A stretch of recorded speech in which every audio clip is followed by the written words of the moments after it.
आई माझा भोळा शंकर रावणासी आत्मलिंग दिले सर्व. माझा भोळा शंकर कधी कोणाला बोलत नसते, तुमचं ऐकून बोलले ते गेलं 4 महिने अजून यायचं महाराज. जगात एकमेव नातं असं आहे जे पती पत्नीचं नातं, ज्याच्यामध्ये भांडण होणारच आहे पण एकामेकाला साथ तेवढीच खंबीर असणार. शेवटच्या श्वासापर्यंत ती साथ आहे. म्हणून संसारामध्ये हे 2 चाक आहे, पती आणि पत्नी. संसारामधले 2 धागे.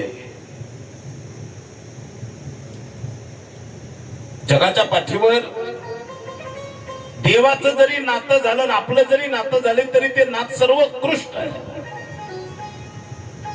एका क्षणार्धात सांगायला सुरुवात केली. कोणाला विचारावं, कोण सांगेल, कोण परिचय करून देईल, आणि परिचय कोण करणार?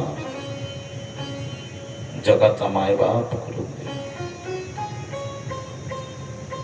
त्या ईश्वराकडे पाहिलं, त्या भगवंताकडे पाहिलं, त्या जगन्नायक परमात्माकडे पाहिलं.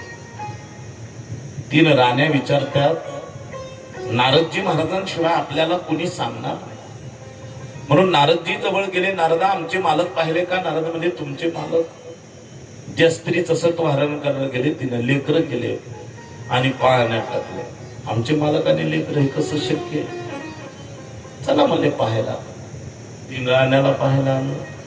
लक्ष्मीबाई, सावित्रीबाई, पार्वतीबाई. त्यांना काही विश्वासच बसायला. ते म्हणजे आमचे पतीच नाही येत, नाहीये. चला म्हणजे वापस निघाले. अनुसूयेचा मुलगा खेळत होता.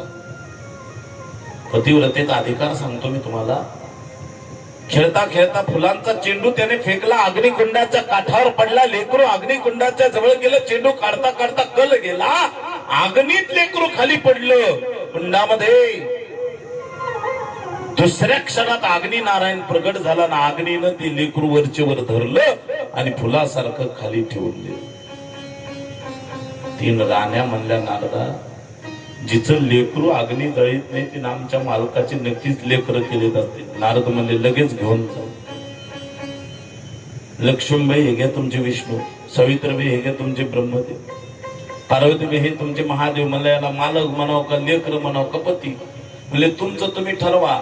नारदा, आमचे मालक पाहिजे. म्हणजे त्या माता माऊलीकडे जा, त्या अनुसूयेकडे जा आणि तिला म्हणा आमचे मालक पुन्हा दे. नारदा, आमचा परिचय नाही हो, तुम्ही चला ना, आम्ही विचारून घेऊ. नारद म्हणजे मी तिथं आलो असतो.